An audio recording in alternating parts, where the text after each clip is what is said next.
ভাই একটা ছেলে সহজ সরল, ভালোভাবে শুদ্ধভাবে কথা বলতে পারে না, তার শরীরে ভালো পোশাক নাই, কিন্তু তার বাড়ি কুড়িগ্রাম নাগেশ্বরী চরের ভেতরে। ওই এলাকার মানুষের দুঃখ দুর্দশা বিপদ আপদ নিয়ে তিনি খবর প্রচার করে। বাংলাদেশের মানুষরা সেই ভিডিও নিয়ে টোল করা শুরু করলো, এ কেমনে সাংবাদিক হলো, শুদ্ধভাবে কথা বলতে পারে না, প্যান্ট শার্ট ঠিক নাই, ভালো ক্যামেরা নাই, ভাঙ্গা একটা মোবাইল নিয়ে ভিডিও করে, তাকে টোল করা শুরু করলো। তথাকথিত বুদ্ধিজীবীদের বলতে চাই, যেই সাংবাদিকেরা মিথ্যে খবর ছড়ায়, জালেমের পক্ষে দালালি করে, ওদের চাইতে এই যে সহজ সরল তাজু ভাই হাজার গুণে ভালো কাজ করে। যারা দালাল, যারা আলেমদের বিরুদ্ধে খবর প্রচার করে, ন্যায় অন্যায় হক বাতিল মিলে মিশে ইসলাম বিরোধী খবর প্রচার করে, তাদের চাইতে ওই তাজু ভালো না খারাপ? তাকে সেলুট দেওয়া দরকার, প্রশংসা করা দরকার। সে সহজ সরল ভালো কথা বলতে পারে না, ভাঙ্গা মোবাইল, কিন্তু এলাকার মানুষের দুঃখ দুর্দশা সঠিক খবর প্রচার করে জাতির সামনে জানাই দেয়, এ হলো প্রকৃত সাংবাদিক। আর যারা দেখেই দেখে না, যেই দল যখন ক্ষমতায় সরকারের তেল মারে আর চাটে, টাকা খাই, দালালি করে, এরা সাংবাদিক নয়। এদের কারণে দেশে নতুন নতুন স্বৈরাচারের তৈরি হয়। সাংবাদিককে বলা হয় সমাজের দর্পণ। হক কথা আপনারা বলবেন, কে কোন দলে, কে কত বড় নেতা, কত বড় পাওয়ারে, এটা আপনাদের কাজ নয়। সাংবাদিকের কাজ হলো সত্যকে জাতির কাছে প্রকাশ করে দেওয়া। কিন্তু অধিকাংশ সাংবাদিক সত্যকে প্রকাশ করে। গত 17 বছর স্বৈরাচারের তেল মারছে, আবার নতুন করে অনেকে দালালি করা শুরু করেছে। সাংবাদিকদের অনুরোধ করে বলি, কারো পক্ষে বিপক্ষে যায়েন না, সঠিক কাজ করেন, এর বিনিময়ে আল্লাহ উত্তম সাজা দান করবে। তাহলে আসেন, আপনাদের আমি বলতে চাচ্ছিলাম, অধিকাংশ মহিলা জাহান্নামের মধ্যে যাবে কয় কারণে? আরো ধরে বলেন। আমার বন্ধুগণ, মুসলমান ভাইরা, গভীর মনোযোগ লক্ষ্য করুন, কোন নজর নাই, কোন ওদিকে তাকাতাকি নাই। কেন? দুইটা কারণ অধিকাংশ মহিলা জাহান্নামের মধ্যে যাবে, ভালো করে বোঝেন। রাসূল ডাকতে বলে, হে ভাই জিবরাইল, কোন দুইটা কারণে অধিকাংশ মহিলা জাহান্নামের মধ্যে যাবে তোমার কাছে জানতে চাই। এমন সময় জিবরাইল ডাকতে বলে, ইয়া রাসূলুল্লাহ, এই দুই প্রকার মহিলার ভেতরে প্রথম নম্বর মহিলা হলো তারা, যেই সমস্ত মহিলারা মাথার চুলগুলো বের করে, আজরা পাজরা বের করে, বাড়ি থেকে বের হয়ে বেপরদা অবস্থায় রাস্তাঘাটে ঘোরাফেরা করে, এই সমস্ত মহিলাগুলো জাহান্নামের মধ্যে যাবে। তার মানে বোঝা গেল, বেপরদা নারী যারা জাহান্নামে যাবে, তারা এ শূন্যস্থান পূরণ। বোঝেন না? বোঝেন? একসাথে বলেন, বেপরদা নারী যারা। কে রে ভাই, পর্দার মিছিল করতে কি ভয় লাগতেছে? এমন জোরে সাউন্ড দেবেন মহিলাদের প্যান্ডেলের জন্য পার হয়ে যায়। রাজি আছেন? সবাই চিৎকার করে বলেন, বেপরদা নারী যারা। আরো জোরে বলেন, বেপরদা নারী যারা। বেপরদা নারী তো চাঁপাইনবাবগঞ্জে নাই, গোমস্তাপুরে নাই, এই মকরমপুরে একেবারেই নাই। আছে? আমি কি কিছু বলবো? এ যুগের নারীদের ধরন বলিতে লাগে শরম, সকালবেলা আর সকালবেলা বোরকা পরে, বিকালবেলা ওড়না নাই। দাদা ভাই, ডিজিটাল দেশ বুঝিয়ে টাই। দেখবেন সকালে এমন ভাবে বোরকা পরেছেন, আর কোনো বুদ্ধি, আর বিকেলে বোরকা তো দূরের কথা, শরীরের ভেতরে ওড়না পর্যন্ত থাকে না। আর ওনা যদি আমার দিকে তাকান, এইভাবে হাতের মধ্যে নিয়ে শুধু এরকম পেঁচাই একেবারে পেঁচে পেঁচে দড়ির মতো সেগুন করে এই গলার মধ্যে দিয়ে পেছন দিক দিয়ে ফেলে দেয়। আছে না নাই? আচ্ছা বলেন তো, পেছনে ঢাকার কি কোনো কিছু আছে? এগুলো পর্দা না বাটপারি? আরে নারী হলে ঘরের শোভা, স্বামীর সেবা করে।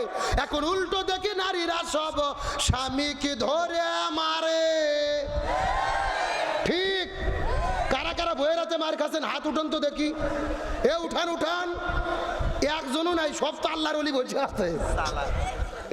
আমার বাইরে আসার জন্য বলিনি, অধিকাংশ স্বামী দিনে কিংবা রাতে বইয়ের কাছে মার খাইয়ে বসে আছে, কিন্তু লজ্জাতে বলে না। কিন্তু আমাদের সমাজে যেরকম স্বামীকে মারা বউ আছে, একই রকম বউকে মারা স্বামী আছে না নাই? এমনও স্বামী আছে বউ গরুর মতো পিটেই। কিসের মতো? হাতের মধ্যে একটা ল্যাটিনে বোক মারা শুরু করছে, বলছে তুই আব্বা না বলা পর্যন্ত তোর মার বন্ধ হবে না। বউ মার সহ্য করতে না পারে, বলছে আব্বা। পরের দিন ওই শয়তান হুজুরের ফোনটা বলতেছে, হুজুর বউ তো আব্বা বলছে, ফতুয়া কি? আমি বললাম ফতুয়া পরে, আগে তোর বাটাম ফাটাতে হবে। কথা বলে না কেন? তার কারণ বলেন তো, ভোগ কি মারা যাবে? হেট, কে বলে মারা যাবে না? বউকে কখন কখন মারা যাবে আমি কি বলবো? আমার দিকে তাকান। বউ যদি শরীয়ত বিরোধী কাজ করে, ইসলাম বিরোধী কাজ করে, জেনা ব্যভিচার করে, স্বামীর আনুগত্যের বাহিরে কাজ করে, তখন বউকে মারা। এখন মারবেন কোথায় কোথায়? আমার দিকে তাকান, কায়দা শেখেন। মাথা বাত, মুখ বাত, পেট বাত, পিঠ বাত, কোমর বাত, মাজা বাত, হাঁটুর থেকে শুরু করে নিচ পর্যন্ত। কথা কি বুঝেছেন?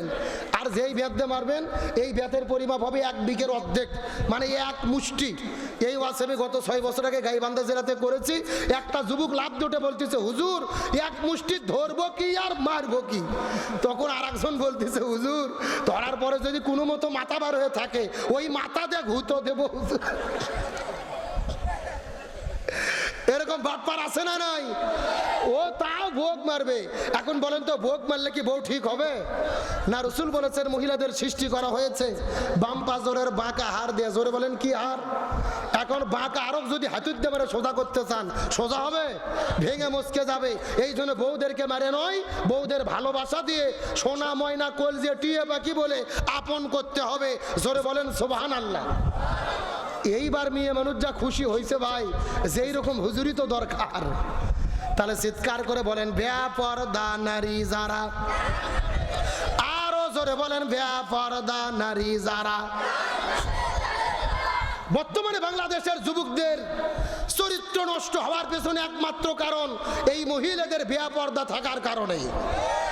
যেই মহিলারা বেপরদা থাকে, এরা নিজেরাও চরিত্র নষ্ট করে, এলাকার যুবকদেরও চরিত্র নষ্ট করে।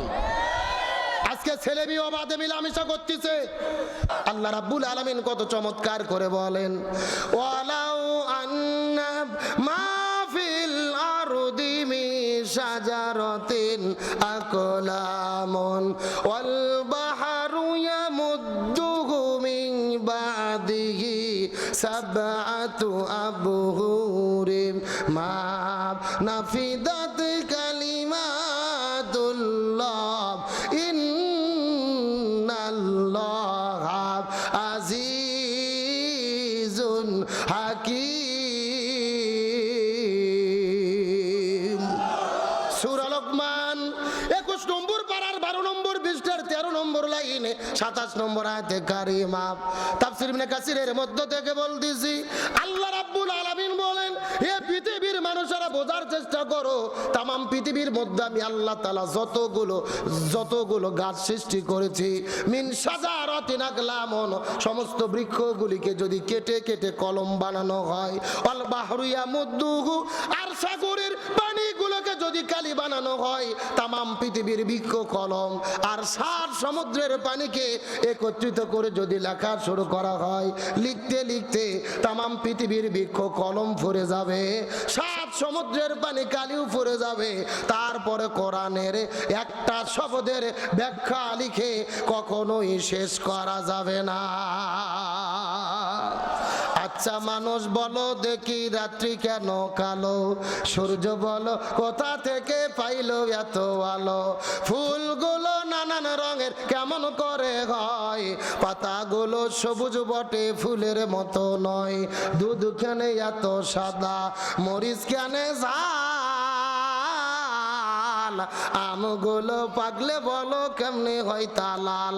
আরে পশু পাখি কয় না কথা, মানুষ কেন কয়?